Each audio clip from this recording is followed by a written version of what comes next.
होली का त्यौहार भारतवर्ष में अति प्राचीन काल से मनाया जाता जा रहा है।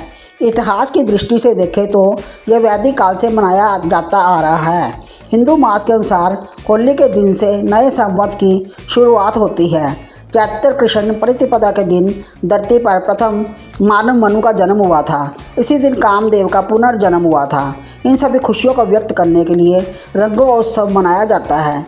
इसके अलावा हुड़दंग और रंगोत्सव का ये भी कारण बताया जाता है कि नृसिंह रूप में भगवान इसी दिन प्रकट हुए थे और हिरण्यकश्यप नामक महाअसुर का वध कर भगत प्रहलाद को दर्शन दिए थे। होलिका दहन के दिन मुख्य रूप से होला माता की पूजा की जाती है, जो बुराई के अंत और अच्छाई के जीत का प्रतीक है। इसके साथ ही भगत प्रहलाद की रक्षा के लिए भगवान विष्णु और सुख समृद्धि के लिए माता लक्ष्मी की पूजा भी विशेष रूप से की जाती है। होलिका की पूजा में जल रोली, अक्षत, फूल और गुड़ के साथ 7 प्रकार के अनाज और उपले अर्पित किए जाते हैं। होलिका दहन के समय भगवान विष्णु के भगत प्रहलाद को याद किया जाता है, जिन्हें अग्नि में भी भगवान ने बचाया था। ये अग्नि दहन बुराई पर अच्छाई की विजय, स्वास्थ्य और समृद्धि का प्रतीक माना जाता है। होली की पूर्व संध्या में होलिका दहन किया जाता है। इसके पीछे एक प्राचीन कथा है कि असुर हिरण्यकश्यप भगवान विष्णु से घोर शत्रुता रखता था। इसने अपनी शक्ति के घमंड में आकर स्वयं को ईश्वर कहना शुरू कर दिया और घोषणा कर दी कि राज्य में केवल उसी की पूजा की जाएगी। उसने अपने राज्य में यज्ञ और आहुति बंद करवा दी और भगवान के भक्तों को सताना शुरू कर दिया। हिरण्यकश्यप का पुत्र प्रहलाद भगवान विष्णु का परम भक्त था।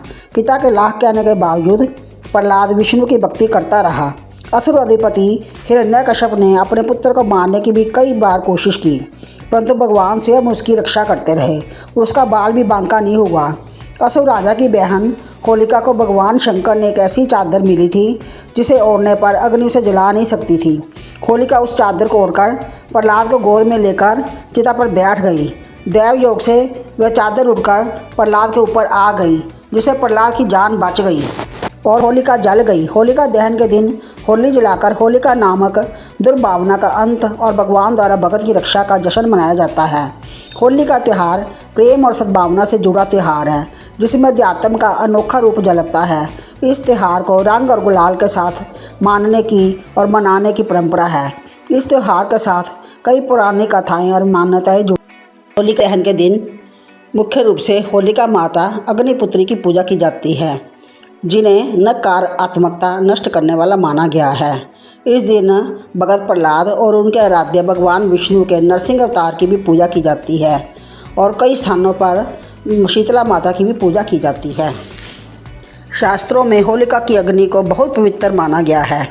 दहन के बाद परिक्रमा लगाकर सुख समृद्धि की कामना करें। होलिका की राख से तिलक लगाने के स्वास्थ्य और सुख की प्राप्ति होती है। ये उपाय परिवार को एकजुट रखता है और पुरानी कड़वाहट को जलाकर नई शुरुआत का संदेश देता है।